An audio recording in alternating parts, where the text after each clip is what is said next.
Eu sei, nos últimos anos você ouviu inúmeras vezes e de fontes variadas. Mude a sua mentalidade. É impossível ter resultados diferentes fazendo as mesmas coisas. E tudo isso é verdade. Mas para entender mais sobre liderança, é preciso garantir profundidade. E isso a gente só aprende não deixando de aprender.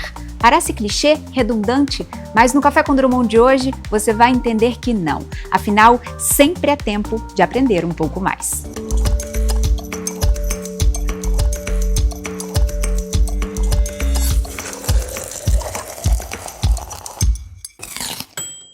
Liderar é inspirar. Talvez você já tenha escutado essa frase de muitas formas diferentes. E num certo aspecto, pode até ser clichê. Mas pensar a essência da liderança é um processo muito mais profundo. E de profundidade você sabe, o Café com Drummond entende muito bem. É por isso que hoje nós estamos aqui com o José Júnior. Primeiramente, seja muito bem-vindo, José. É uma honra te receber aqui no Café com Drummond para a gente falar de tantos assuntos que estão em alta, mas que geram dúvidas na população. Eu que agradeço o convite, né? Para mim é muito bom estar aqui. Bater papo, tomando café, nunca é ruim para ninguém. Não é.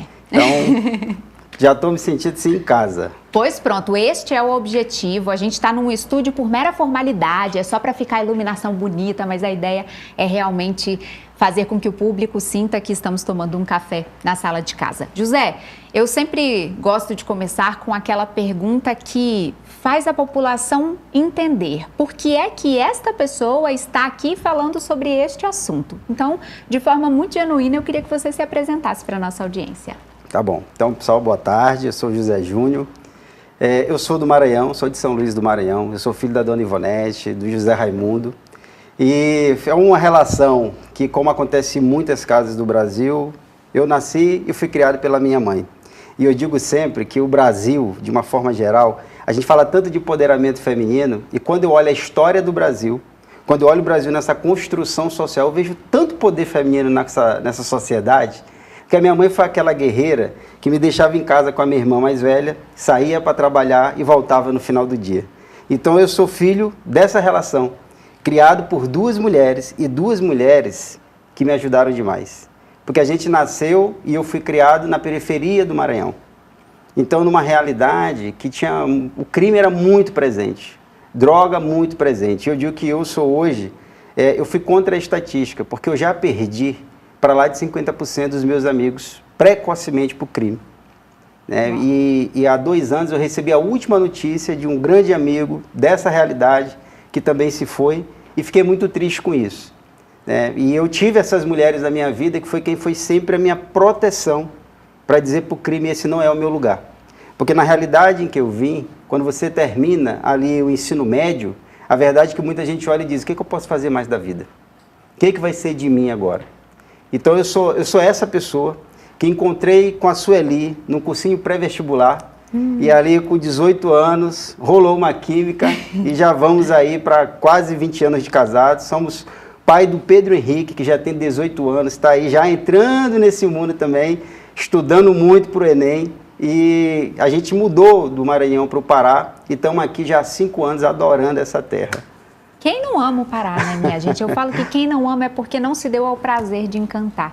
Que emblemático isso, né? Perceber esse reconhecimento que você faz das mulheres que foram tão importantes na sua vida. E, de certa forma, esse exemplo pode ter te inspirado a liderar também. Afinal, sua mãe precisou exercer uma liderança muito firme para que desse certo. Afinal, ela lutou contra o próprio sistema, né? Se, estatisticamente falando, você deveria estar no mesmo contexto dos seus amigos, ela precisou fazer uma força visceral para que a sua história fosse outra. Claro, com muito mérito da sua parte também.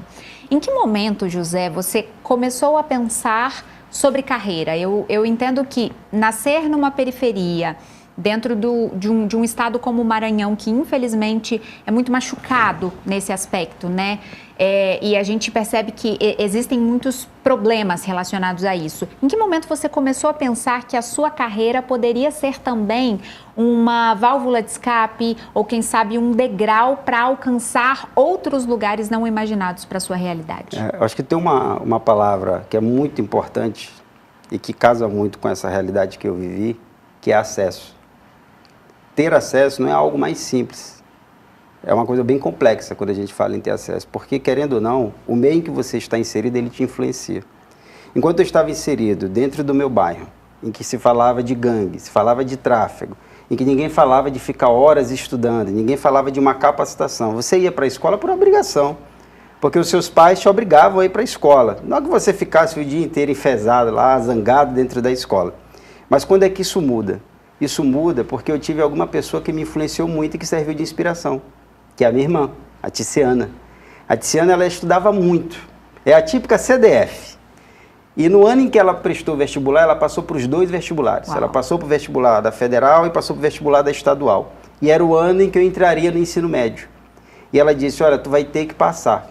Ela não me deu outra opção. Não tem outra chance. Eu vou te ensinar matemática, português, que eram as 2 disciplinas que caíam na prova da escola técnica, que era o Cefet. E quando eu entro no Cefet, eu faço esse processo seletivo, eu passo em penúltimo lugar. E guarda isso da questão do penúltimo lugar, porque isso é muito relevante. Ok, penúltimo lugar, estou dentro. Quando eu entro naquele ambiente, o contato que eu passo a ter, pelo acesso que eu ganhei através desse processo seletivo, é de um outro tipo de cabeça, é de outro tipo de juventude. As pessoas ali só falavam em, vamos nos preparar, porque eu quero ser engenheiro, eu quero ser químico industrial, eu quero ser publicitário. E essa era a atmosfera. E se tem uma coisa que eu sou, é competitivo. Se a gente vai fazer um pau ímpar, eu estou aqui intenso, vamos brincar, mas quero ganhar. E isso, quando a gente entra na escola técnica e vê essa realidade, eu vi que eu tinha muito mais coisa para viver na vida. E comecei a perceber o quanto que era legal, através da educação, tu ganhar respeito. A partir do momento que eu coloco a farda da escola técnica e começo a andar no meu bairro, é desfile. E isso, tu vai sendo reconhecido. E esse reconhecimento passa a ser energia. Eu disse, olha que negócio legal. Agora eu também quero passar no vestibular, agora eu também quero cursar uma faculdade. Eu quero um emprego diferente, porque agora eu vou ser técnico em eletrônica industrial. Então a vida, ela muda a partir daquilo que tu busca. E tu tem que buscar teu acesso para pertencer ao lugar que tu quer estar. E isso é fundamental. Independente da nossa situação, da nossa condição social, se a gente acha que a gente vai passar em primeiro ou vai passar em último, eu falei para guardar a história do penúltimo, porque eu passei em penúltimo. Mas, uma vez que você teve o acesso, depende de você continuar buscando. Porque você não precisa ser perfeito nas coisas, mas você precisa ter intencionalidade com aquilo que você quer. E aquele ambiente, ele mudou a minha cabeça. A partir dali eu disse, poxa, que bacana, e eu quero mais. E nesse quero mais, até hoje, eu não parei de estudar. Há 2 semanas atrás, eu concluí mais uma especialização. No ano passado, eu concluí o curso de teologia. E para o ano que vem, eu já estou inscrito em um mestrado. Continuando, porque eu adorei essa jornada do aprendizado constante e que nessa sociedade de hoje isso é muito importante. Que você aprenda constantemente, mas aprenda aquilo que faz sentido para você. E não entre nesse mundo de que você tem que saber de tudo na velocidade com que as coisas estão mudando. Você tem que saber que você precisa escolher o que quer estudar, o que quer aprender. Por quê? Porque eu não preciso saber tudo. E isso fala muito sobre liderança. Porque eu não preciso saber tudo porque eu tenho um time. E o time me tem. E aí, é nessa diferença que vem a completude. É nessa diferença, e eu acho que essa compreensão também traz uma certa segurança para quem é liderado por você, porque a gente está num contexto mercadológico muito complexo, porque as coisas mudam numa velocidade absurda. É verdade. As empresas, elas querem, por motivos óbvios, lucrarem mais, então a gente sabe que é uma corrida pelo lucro, e é justo que seja assim. E as pessoas, muitas vezes, não conseguem ter a inspiração necessária e as ferramentas necessárias para fazerem os seus trabalhos no dia a dia. E eu acho que muita dessa responsabilidade está na liderança. infelizmente, não é um chip que se compra na prateleira das lojas americanas e que você instala aqui dentro e a partir de agora eu sou um bom líder. Mas pelo menos eu acho, e por favor me corrija se eu estiver errada, eu acho que dá para aprender. Tem algumas pessoas que têm um feeling natural, que têm um aspecto de personalidade que colabora para que aquilo seja enraizado. Outras não, mas dá para aprender. E você hoje é um exemplo de liderança. Eu stalkeei bastante as suas redes sociais, o LinkedIn, e eu percebo que muitas pessoas tecem elogios muito semelhantes. E eu acho que essa semelhança mostra que você consegue liderar de maneira inspiradora onde você passa. Como foi esse processo para você? Em que momento você percebeu que a liderança era uma necessidade e que existia um jeito certo, um jeito José de liderar? Olha, como tu falou, né? Você não nasce pronto. Por mais que você tenha essa afinidade, mas dá sim para aprender. Porque a liderança é sobre essa jornada. E você, durante o processo de liderança, na sua jornada, você também vai se tornando um líder diferente. Porque nós, diferentes de uma máquina que é criada para um propósito, e aí você vai dar manutenção nela, ela vai continuar fazendo aquilo que ela foi criada, a gente vai sofrendo as transformações. Transformações que acontecem internamente, transformações que vão ser respostas ao que está acontecendo externamente. E como é que, para mim, essa questão da liderança, ela surge? Eu entro na empresa na qual eu trabalho como estagiário. Como estagiário? Como estagiário. Eu fui estagiário nessa empresa em 2002. Terminei a escola técnica, fui atrás, então, do estágio. O primeiro estágio que eu cheguei, o empregador disse, mas eu preciso de alguém com experiência. Olha que contrassenso. Porque se é um estágio, como é que você procura alguém com experiência? E eu pedi para ele, eu disse, então vamos fazer o seguinte, se o senhor me der o passe e a comida, eu trabalho de graça até a hora que eu aprender. Aí quando eu aprender, você começa a me pagar. E ele topou. Uau. E foi uma pessoa que foi assim, muito importante nesse início, porque ele cuidou de mim, depois disso, um cuidado absurdo. E depois de 3 meses ele me chamou e falou, olha, a partir do mês que vem você vai começar a ganhar o seu salário, porque você fez por onde? E era um lugar em que a gente consertava computadores e instalava redes. Só que esse mês chegou e a minha mãe veio correndo, porque o escritório era próximo da minha casa, e a minha mãe veio correndo, antes de eu entrar no carro para sair para a externa, me chamando porque tinha uma ligação da empresa, e que eu tinha passado no processo e eles queriam me falar e em 15 minutos eu tinha que estar em casa para atender o telefone, porque a gente não está falando uma era de celular. Não. E aí eu vou para lá e começo o estágio. E de novo vi o segundo desfile mais importante da minha vida, que é depois de 3 dias estagiando eu ganhar a farda. Agora tu imagina para a nossa realidade eu entrar com a farda da empresa de uma multinacional. Então eu entro nessa empresa para estagiar. E dentro dessa empresa, o conceito de liderança ele é muito claro para mim, porque eu começo a me inspirar nas pessoas. E você falou disso, sobre a inspiração que a liderança traz. Mas tem uma palavra que eu gosto muito, que o John Maxwell usa muito, que é liderança é influência. E você precisa influenciar enquanto líder. Só que isso não é escolha. Um líder ele vai influenciar o time. Pro bem ou pro mal. Pro bem ou pro mal. E na minha cabeça veio a liderança nesse sentido que hoje eu tenho comigo, é a inspiração e influência de um líder, que é o Zenaldo Oliveira. Uma pessoa que eu tenho extremo carinho, que hoje já está aposentado desse ramo executivo, mas foi a pessoa que me inspirou e eu dizia, eu quero ser igual a ele. E até hoje a gente toma café.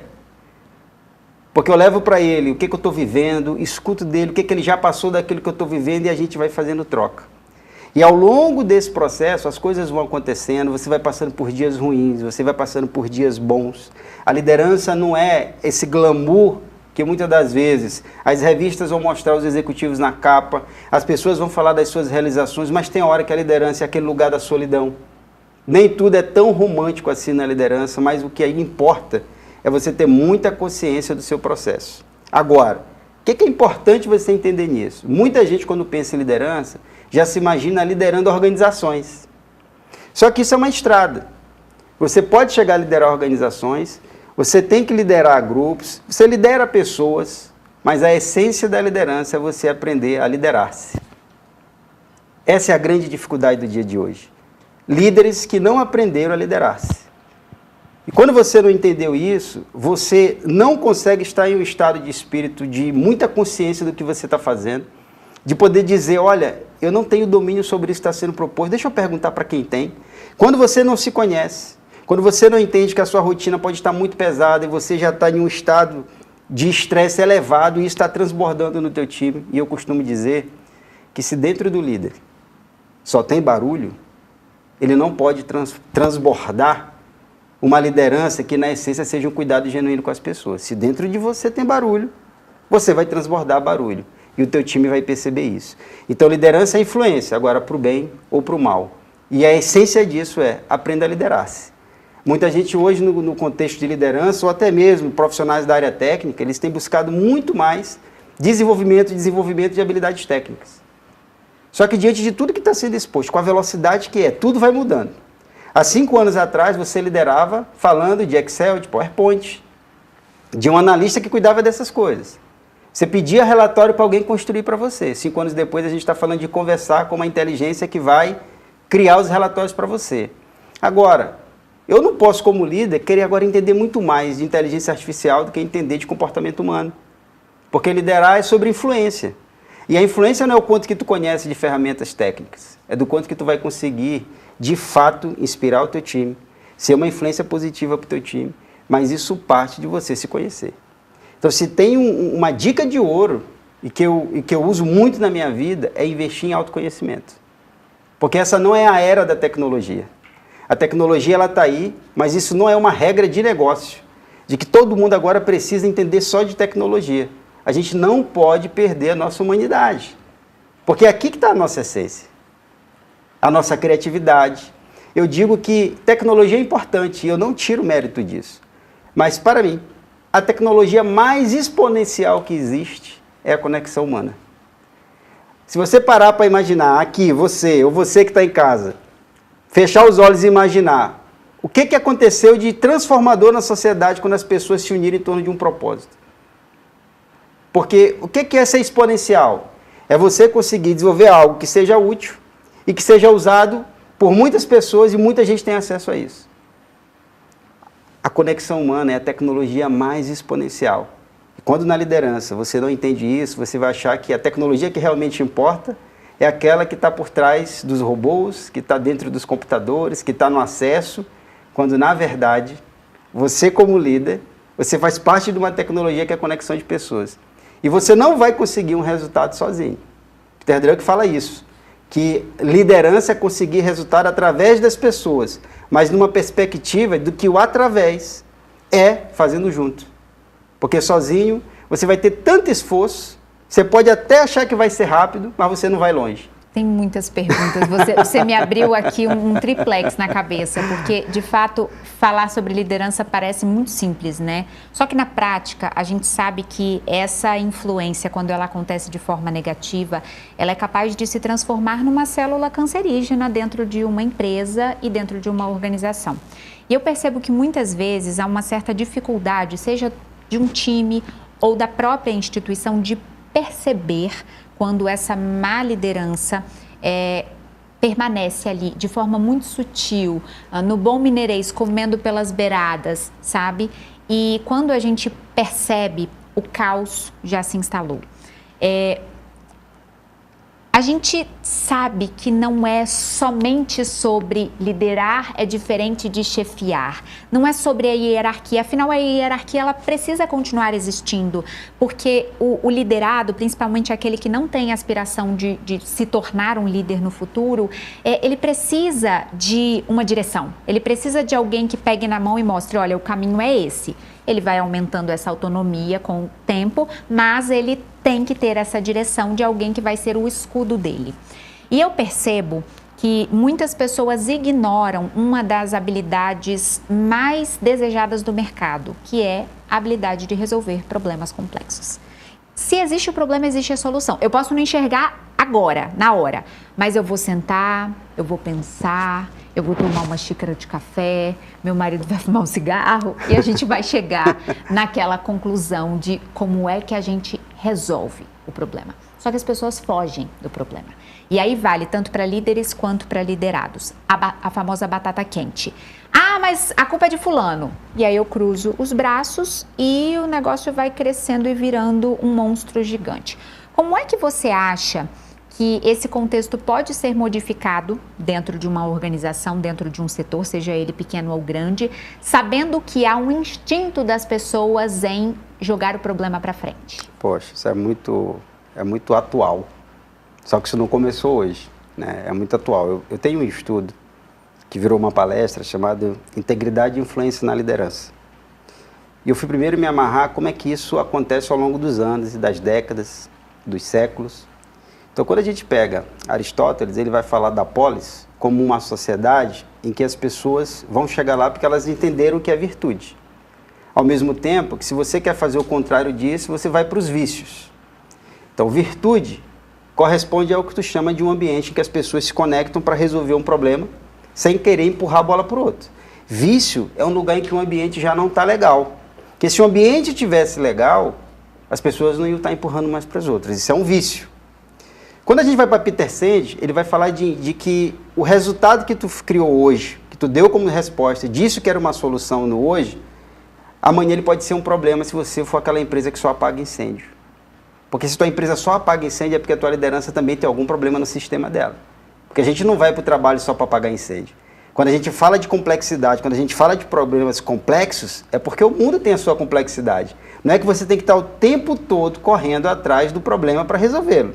Agora, quando um líder, ele vê o seu sistema, ele vê a sua liderança, a forma de liderar como um fruto, tem uma coisa muito diferente. Porque eu nunca vi uma árvore comer do seu próprio fruto. Quem disse teu fruto é bom, não é você enquanto produtor do fruto, é quem está consumindo o teu fruto. No caso da liderança, quem consome o fruto da liderança é o time. E se o time está olhando para você e vê que aquele fruto é amargo, ele é exatamente o sistema que você está criando. Então pensa, quando a gente está olhando para uma meta a ser alcançada, a gente tem a meta, mas por que a gente deseja chegar nessa meta? Porque a gente teve algum estímulo, esse estímulo gerou um desejo. E você cria um sistema que te leva até a meta que tu quer. Se tu pegar os conceitos que a gente falou agora e colocar dentro do sistema, se eu carregar o sistema com os conceitos errados, eu vou ter vício dentro do meu sistema. Eu posso até bater meta, mas ela não é sustentável. Eu vou resolver um problema complexo, mas eu tenho um limite para isso. Agora, quando você coloca dentro desse sistema virtude, quando você coloca dentro desse sistema o seu fruto da maneira saudável, você vai bater meta, mas isso vai ser sustentável porque você cuidou do time. Então essa, para mim, dentro da liderança, quando a gente fala de complexidade, é isso. E aí entra um assunto que a gente tem falado muito hoje em dia, que é: a empresa precisa ter diversidade ou não precisa de diversidade? Diversidade é uma moda ou diversidade é uma necessidade? Se a gente está falando de complexidade, se você está diante de algo complexo e é todo mundo igual, pensando igual, a gente vai se alinhar rapidamente, porque a gente pensa igual. Só que no tempo, o nosso poder enquanto time de resolver complexidade, ele reduz muito.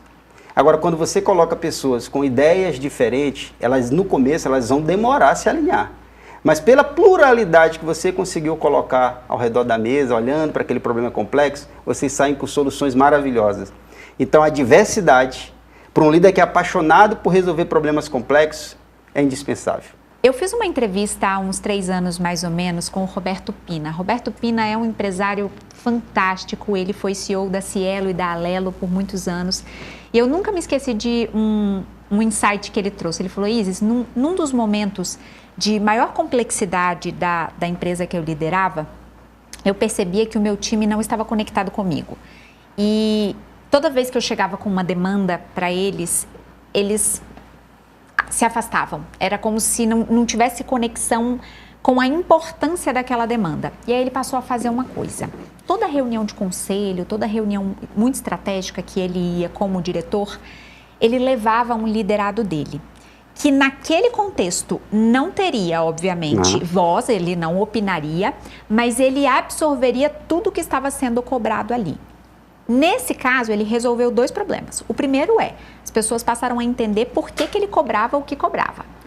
E o segundo trabalho que ele deixou de ter é o de passar a informação, porque a própria pessoa já chegava e falava: galera, você não sabe o que o Pina está sendo cobrado lá naquele contexto. Então, o próprio time passou a advogar por ele. E aí você cria a essência do que é ter, de fato, um corpo organizado. não dá para fazer isso sempre. Não é em todo contexto organizacional que a gente consegue aplicar metodologias como essa. O que o José faz hoje, e eu deduzo que você lidere uma quantidade significativa de pessoas, para conseguir mostrar para essas pessoas a importância, sem assustar demais, mas ao mesmo tempo fazendo com que elas estejam junto com você? Acho que de quando eu comecei a minha carreira para hoje, a liderança ela estava em um lugar de informação que tinha um abismo muito grande entre o que a liderança sabia, o que a liderança estava esperando para aquilo que o time na base estava enxergando. Só que o acesso à informação e como a gente se comporta diante da informação mudou muito nas últimas décadas. Hoje todo mundo tem informação com qualquer nível de qualidade na palma da mão. Então dentro da minha rotina eu lidero mais de 13 mil pessoas hoje. 13 mil? 13 mil pessoas. Eu ia falar umas 300. E dentro desse processo, o líder, ele não pode abrir mão de uma skill super relevante, que é a comunicação. Porque como é que você vai falar de propósito com o seu time se você não souber comunicar o propósito? Quando você entende a relevância dessa skill, e que se você não for, não estou falando que você tem que ser um ótimo orador, não é disso. É de você entender o poder da comunicação. Você precisa estruturar o canal de comunicação com o seu time. Então, dentro da minha rotina hoje, a gente tem desde veículos eletrônicos com informação para o time, veículos impressos com informação para o time, mas a gente tem momentos junto com o time para passar a estratégia. E a gente precisa definir a frequência com que a gente precisa comunicar os planos para o time. Porque tem informações que são mensais, e você tem que garantir qual rotina vai levar a informação que ele precisa no nível que ele precisa. Porque senão você começa a gerar ruído. E ruído traz incerteza, traz aflição e atrapalha completamente o teu processo. Então, hoje, essa estratégia de dar visibilidade para o time, o que a gente está buscando? Qual que é a meta que a gente está buscando? Como é que a gente vai fazer isso? E eu sempre digo uma coisa, quando você faz o time entender que os resultados coletivos atingem os CPFs, todo mundo se fecha. Porque todo mundo entende como é bom celebrar junto, mas como é bom perceber que aquilo influenciou a tua carreira. E na minha carreira não foi diferente. Como é que eu consegui furar uma bolha? Eu era um operador que ficava dentro de uma máquina, no meio de uma área, e eu só me comunicava via rádio, durante todo o meu turno de trabalho. Até que o dia o supervisor chegou e falou, pessoal, eu preciso que alguém de vocês seja voluntário a sair do turno da máquina para vir para a mangueira limpar a máquina, junto com o time de limpeza, porque a gente precisa melhorar a condição de limpeza aqui da área. Isso era 2005. E aí muita gente olhou para aqui e falou, eu não vou fazer isso, eu prefiro ficar aqui no ar-condicionado. Aí eu perguntei, mas por que precisa disso? E ele disse, é porque a nossa área ela está em último lugar. E lá no final do ano vai ter um prêmio para as áreas que conseguirem ficar com o melhor índice de organização. Quando ele falou isso para mim, isso mexeu comigo. Eu falei, eu quero participar disso. E eu fui para esse desafio. A nossa área naquela época, ela ficou em terceiro. E eu fui convidado a ir nessa festa da organização. E eu nunca vou esquecer o nome, porque era a Gepom Vai a Broadway. Gepom era o nome da área. Vai a Broadway. E foi a primeira vez na minha vida que eu usei um blazer.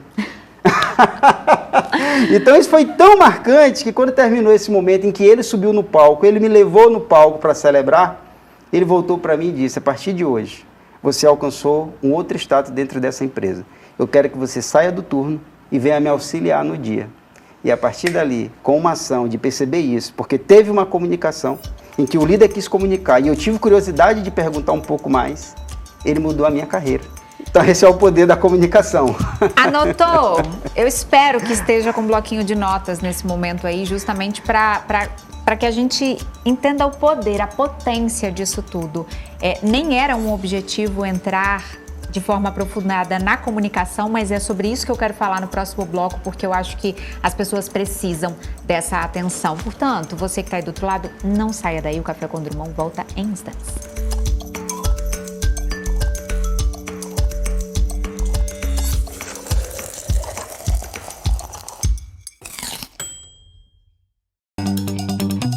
Sul do Pará, coração produtivo da nossa terra. E o Mais Energia Pará da Equatorial tá a todo vapor. Tem ampliação de subestação em Canaã dos Carajás, Dom Eliseu, Nova Ipixuna, modernização da rede elétrica em Conceição do Araguaia, Marabá, Parauapebas, Redenção. Tá bonita a produção de Seu Joaquim. São 14 bilhões investidos em todo o Pará. É energia para gerar empregos e impulsionar projetos. Onde tem Pará, tem trabalho da Equatorial. Desde menino aprendi com minha avó que a verdadeira casa não é feita de tijolo. Ela dá para carregar dentro do peito, onde quer que eu vá. E nessa casa cabe tudo que nos faz ser quem somos. E que ninguém pode nos tirar a nossa essência. Mesmo que visite outras casas, não esqueça sua origem. Seja onde estiver, lembre suas raízes e terá sempre sua casa com você. E você? O que tem na sua casa que faz toda a diferença? Café Santa Clara. Café para fazer a diferença. Chegou aquele momento do programa que eu amo, a hora do café. No Pará, todo mundo tem uma história com o café Santa Clara. Seja no café da manhã em família, na pausa do trabalho ou no café da tarde.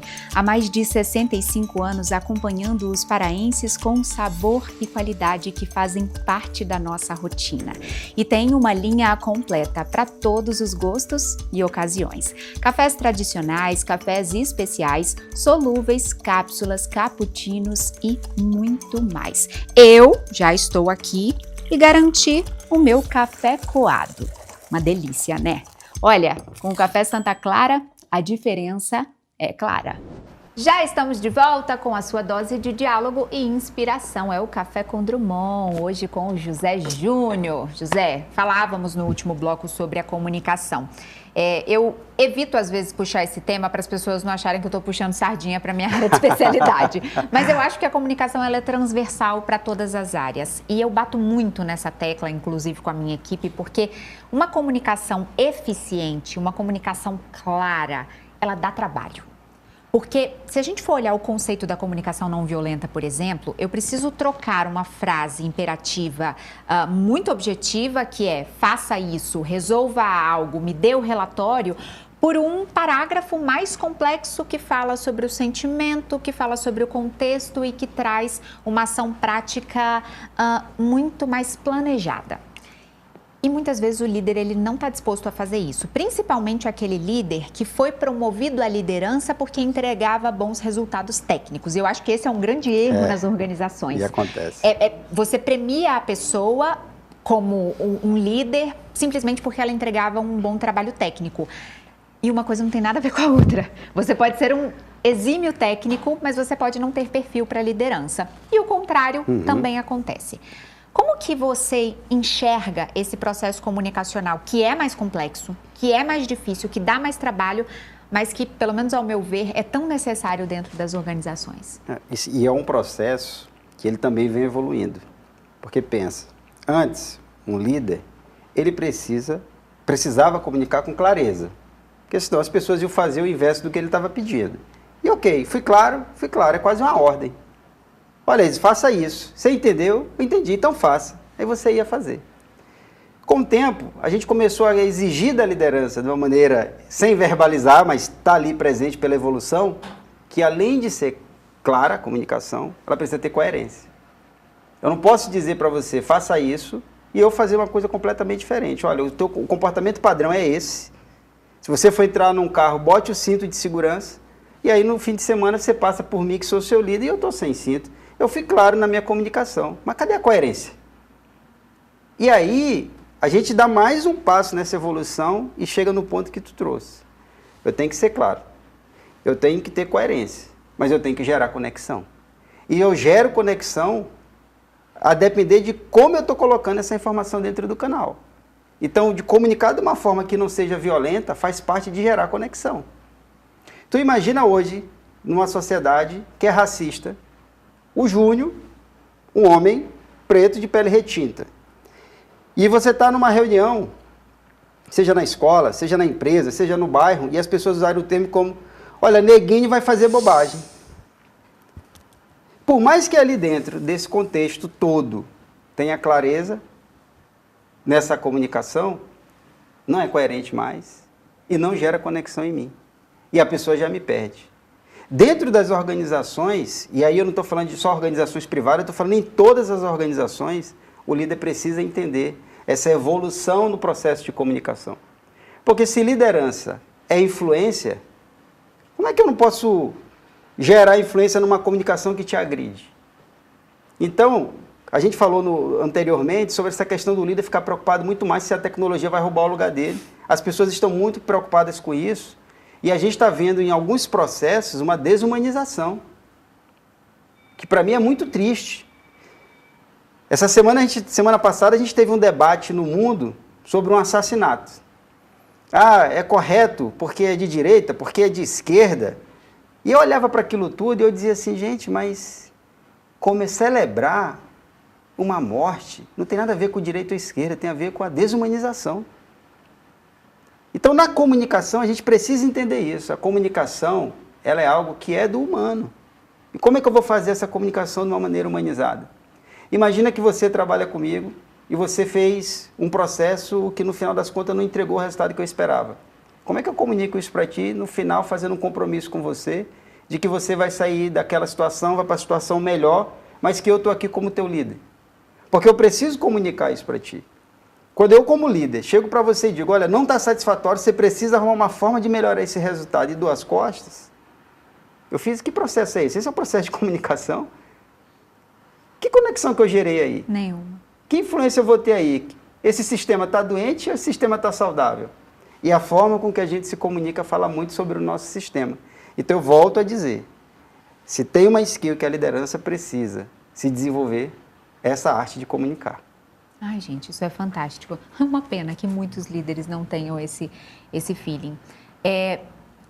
Eu queria fechar depois com um assunto específico sobre gestão de guerra e gestão de paz, mas antes disso, eu respondi a uma caixinha de perguntas há umas 3 ou 4 semanas, mais ou menos, onde a pessoa perguntava o seguinte: você contrataria uma pessoa visivelmente mais competente do que você, mais capacitada do que você?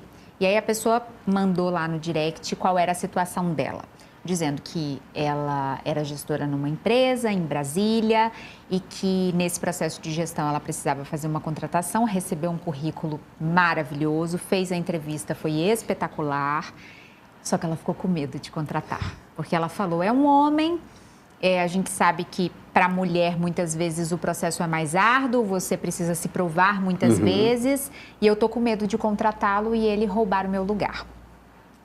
No primeiro momento, a minha resposta técnica é, eu contrataria, porque eu sempre quis, e eu acho que eu fui muito estimulada a isso pelos meus pais, a buscar mesas onde eu não sou a pessoa mais inteligente da mesa, porque eu preciso ter o que aprender.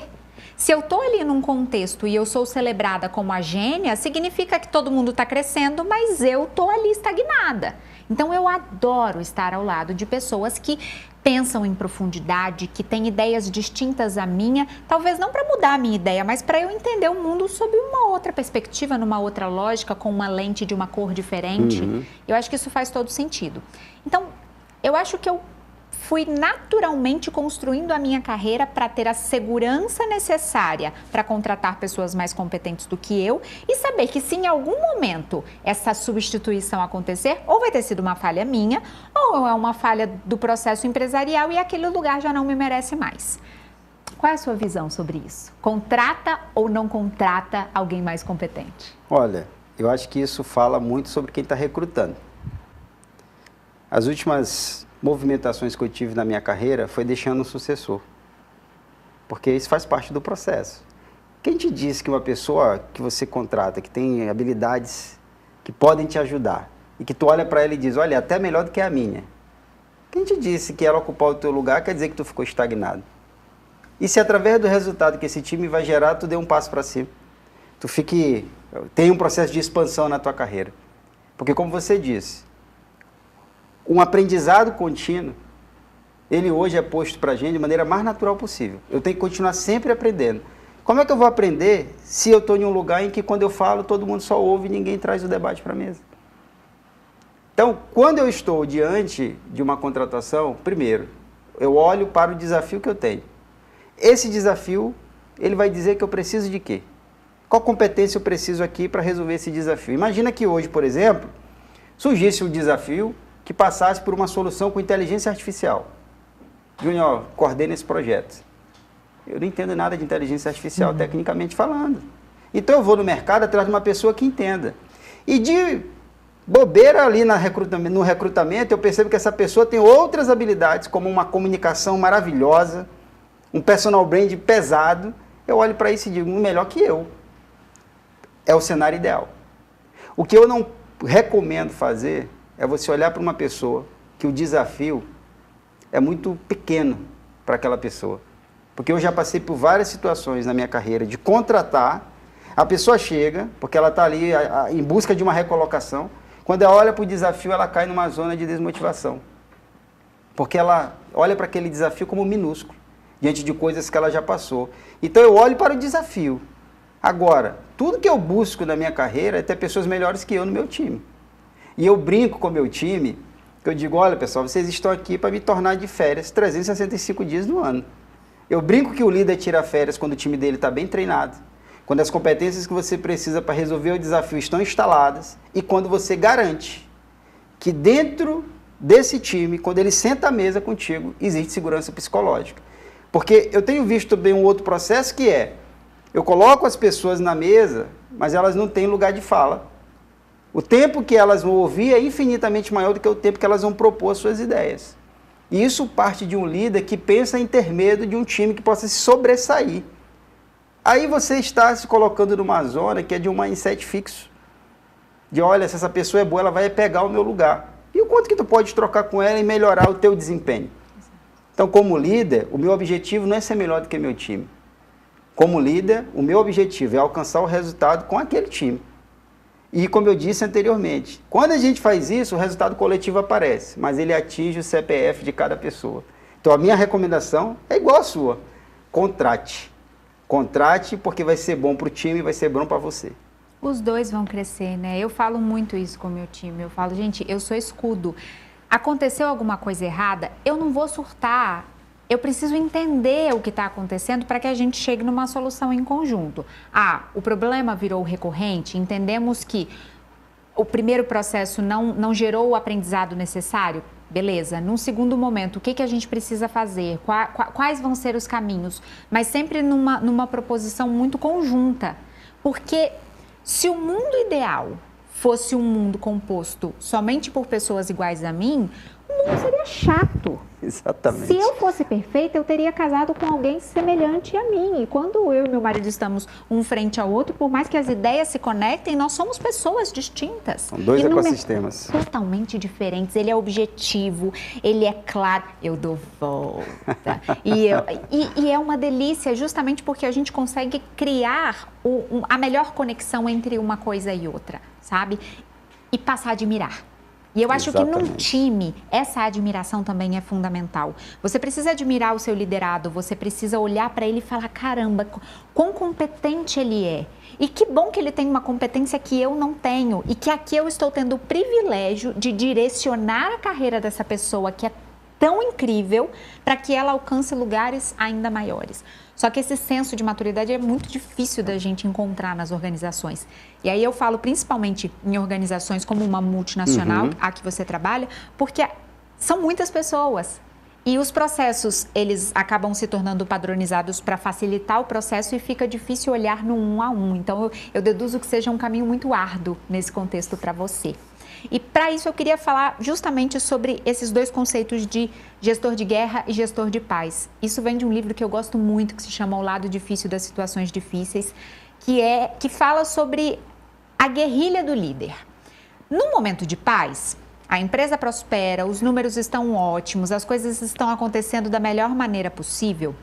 Esse líder, ele tem licença poética para escutar as ideias dos liderados, para testar coisas, para errar junto com o time e não puxar a orelha caso algo aconteça de equivocado, porque você está num contexto positivo. Mas em alguns momentos o botãozinho da guerra aperta. E nem sempre por culpa de alguém que está dentro. Às vezes é o contexto externo. Essa virada de chave, essa mudança que o líder precisa ter, ela tem que ser rápida. Eu falo que o líder ele tem que errar rápido para consertar depressa.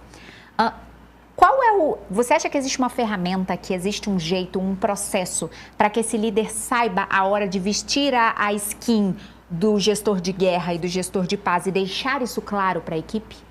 Sim. Agora, isso é um estado, né? Eu, particularmente, eu defendo que você tem que trabalhar dentro do seu time já com essa perspectiva de ambidestria.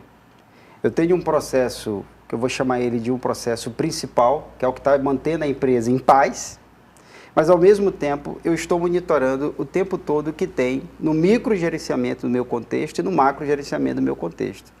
Então, se eu vendo um produto e esse produto eu vendo ele para o exterior, para quem que eu vendo? O que está acontecendo lá? Eu estou aqui nesse cenário, mas eu estou monitorando essas variáveis aqui que estão acontecendo aqui fora. E, ao mesmo tempo, eu, como líder, eu nunca posso ficar na zona de conforto achando que esse cenário nunca vai mudar. Não é à toa que todos nós, praticamente em 2, 3 semanas, saímos de uma normalidade, foi todo mundo para casa sem saber o que ia fazer. Quem ia dizer hoje que aquilo ia acontecer na pandemia? As empresas que estavam nesse ambiente de paz, todo mundo teve que apertar um botão. Então é muito importante você trabalhar com ambidestria, que é, mesmo no cenário de paz, eu estou procurando a próxima mudança. E o líder tem que desenvolver essa outra skill, que é olhar para o futuro.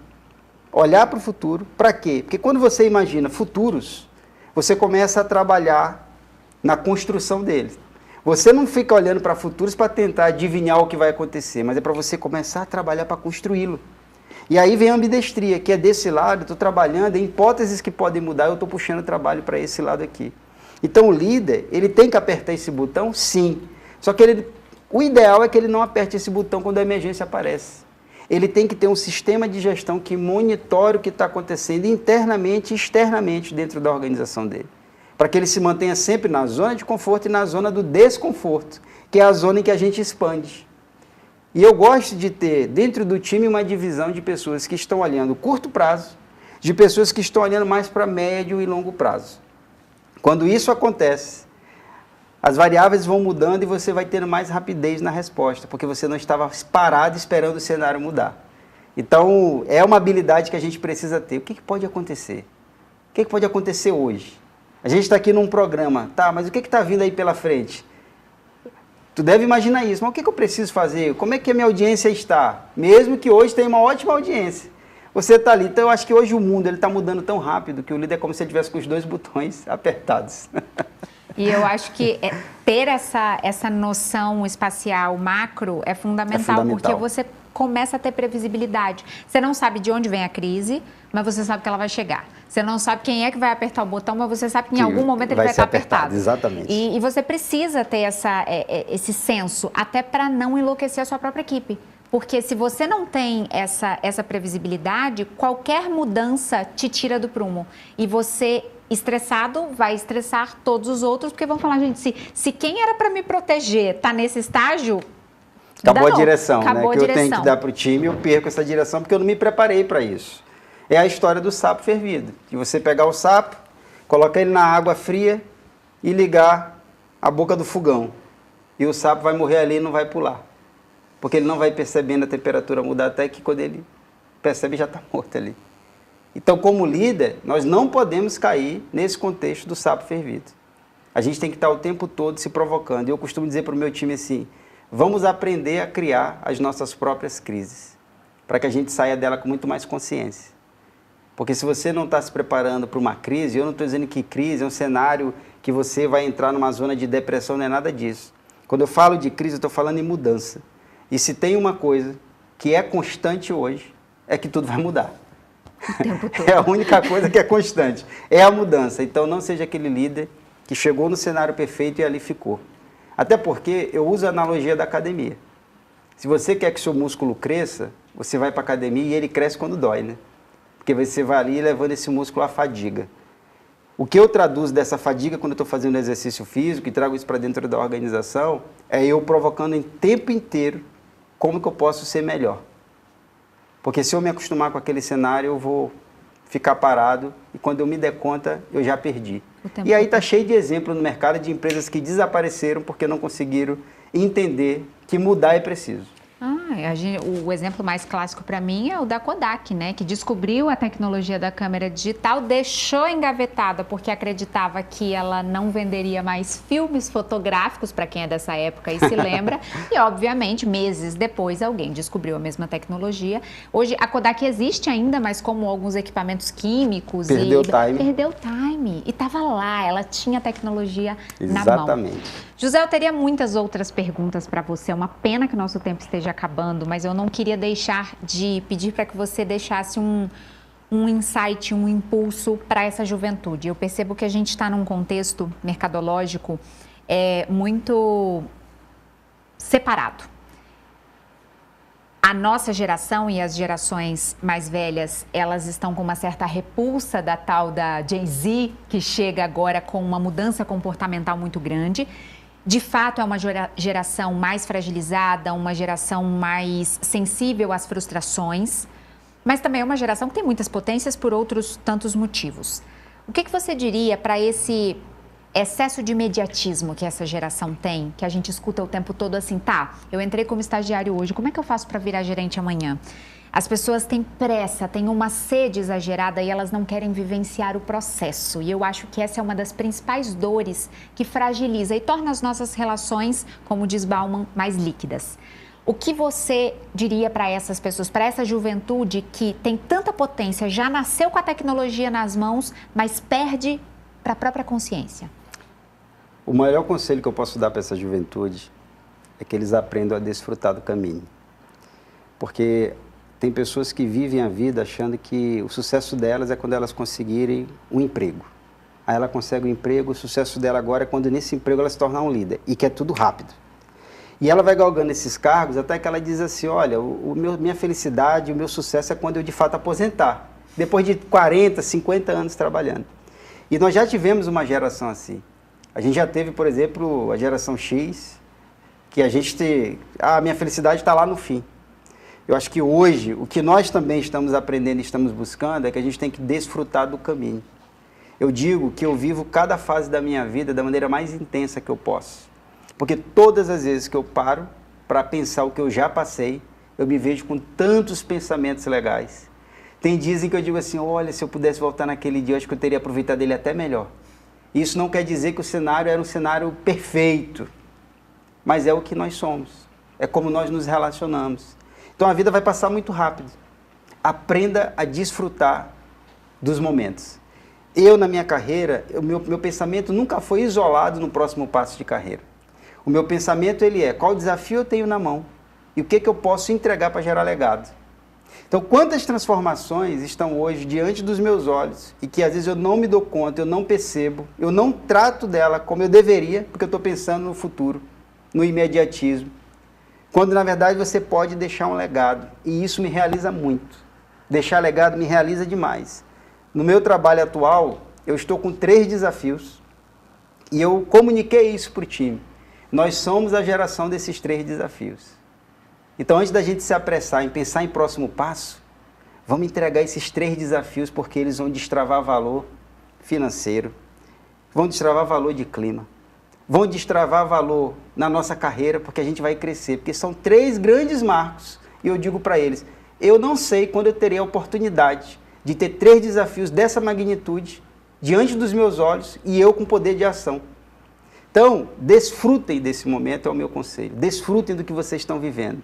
E uma outra coisa para encerrar, essa geração é a geração potente.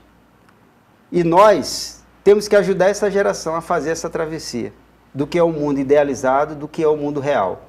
Porque a gente passou por transformações durante a nossa vida e alguém lá atrás dizia que a gente se comportava diferente.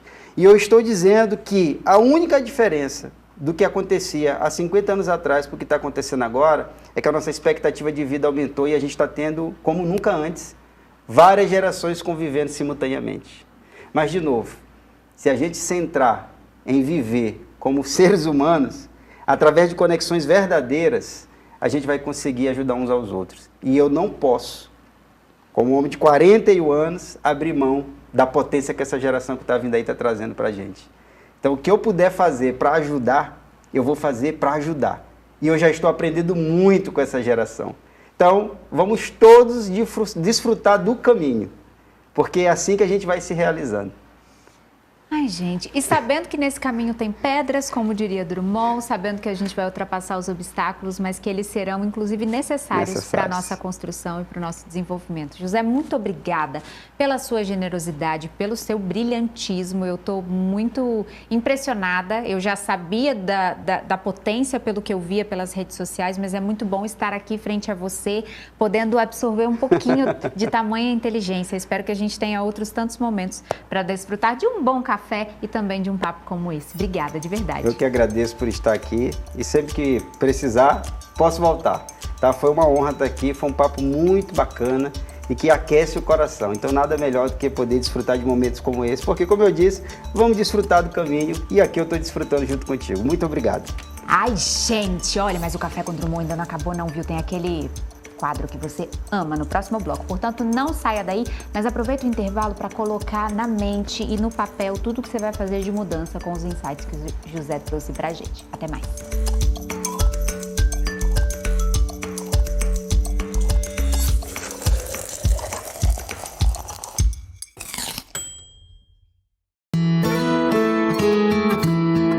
Desde menino aprendi com minha avó que a verdadeira casa não é feita de tijolo. Ela dá pra carregar dentro do peito, onde quer que eu vá. E nessa casa cabe tudo que nos faz ser quem somos e que ninguém pode nos tirar, a nossa essência. Mesmo que visite outras casas, não esqueça sua origem. Seja onde estiver, lembre suas raízes e terá sempre sua casa com você. E você, o que tem na sua casa que faz toda a diferença? Café Santa Clara, café pra fazer a diferença.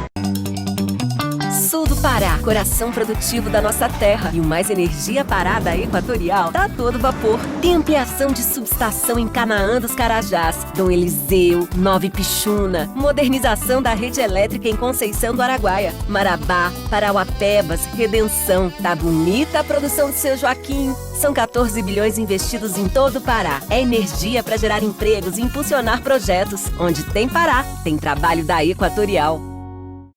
O seu Café com Drummond está de volta e chegou aquele momento incrível do quadro Energia para Crescer. A sua dose de insights e inspirações já começou. Olá, tudo bem? Meu nome é Paulo Risque, sou diretor do Grupo Contalto em Vitória do Espírito Santo. Estamos atuando no ramo automotivo há mais de 50 anos e hoje trabalhamos com Moto Honda aqui no Espírito Santo, a distribuição de lubrificantes e pneus no Espírito Santo e na Bahia. Atuamos fortemente no e-commerce. Somos distribuidores de caminhões Foton no Espírito Santo, em Belo Horizonte, e em breve vamos inaugurar nossa nova loja na Bahia.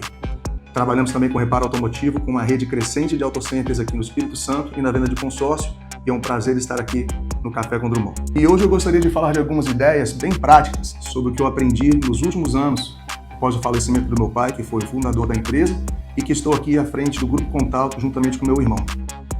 Bom, uma das primeiras coisas que eu aprendi foi que temos que ter a flexibilidade para acelerar alguns projetos e a serenidade para postergar outros. Temos que entender os sinais e agir com informação. A ansiedade de realizar um sonho ou projeto não pode sobrepor o bom senso, o que vai diretamente ligado ao que temos que dizer não a boas ideias para que possamos dizer sim a excelentes ideias. Ideias no momento errado não vão para frente, e essa análise é pessoal e de cada empresa e de cada líder. Cultura é muito importante e a gente sempre fala disso. Cada um tem a sua e se você não sabe qual é a da sua empresa, você merece um momento de reflexão, pois precisam ser palpáveis, reais e constantes. Temos que aproveitar todas as oportunidades para reforçar a cultura que você quer para a sua empresa. Exceções são exceções. Cuidado para não virar regra. Todos os dias temos essas oportunidades. Não os desperdice. O que também é ligado diretamente ao fato de que tem que haver consequências. Fizeram errado? Conserte ou treine. O mesmo erro continua? Promova para outra empresa. Fizeram certo? Reconheça, pois as pequenas vitórias também têm que ser comemoradas. Outra coisa importantíssima é que sorte é um nome feio que dão ao filho do casamento entre a preparação e a oportunidade. Preparação cria oportunidade e oportunidade sem preparação cria fracasso. É igual pedir a Deus por paciência. Ele não vai te dar paciência, ele vai te dar a oportunidade de ser paciente. E nesse mundo cada vez mais virtual que estamos vivendo, atenção é via de mão dupla. Estamos todos sempre procurando maneiras de captar a atenção dos nossos clientes. Porém, cuidar bem desses clientes após a venda não é virtude de todos. E o mais importante ainda é prestar atenção a quem não comprou de vocês. Esse cliente está tentando te dizer alguma coisa e a gente precisa escutá-lo. E para finalizar, o que você não está mudando, você está escolhendo. Como é bom aprender com quem entende de verdade, né? Agora, bora falar de energia? O sul do Pará é o coração produtivo do nosso estado, uma região de força, de trabalho e de futuro. E a energia que chega aqui com o programa Mais Energia Pará, da Equatorial Energia, ilumina muito mais do que ruas e casas. Ela ilumina sonhos. Já são mais de 14 bilhões de reais investidos em todo o estado. Subestações ampliadas em Nova Ipixuna, Dom Eliseu e Canaã dos Carajás. Modernizações em Parauapebas, São Félix do Xingu, Marabá, Curionópolis, Rio Maria, Santana do Araguaia e Tucumã.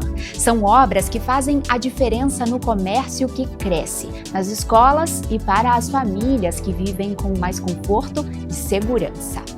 A cada obra entregue, o futuro fica mais próximo, porque onde tem Pará, tem trabalho da Equatorial Energia. Equatorial, por você hoje, pelo futuro todo dia. A toda hora, Equatorial. E a dica final do programa de hoje é muito simples. Só feche um livro quando você estiver disposto a abrir o próximo. Sempre rumo ao conhecimento, ao próximo aprendizado, à absorção de um novo contexto. Tudo isso com vontade de fazer sempre mais, rumo aos seus objetivos e à realidade que você deseja alcançar. Até o próximo Café com Drummond.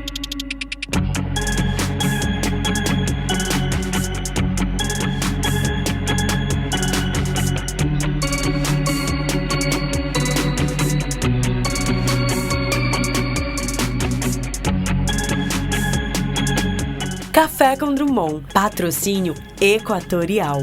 Por você hoje, pelo futuro, todo dia. E Café Santa Clara. A diferença é clara.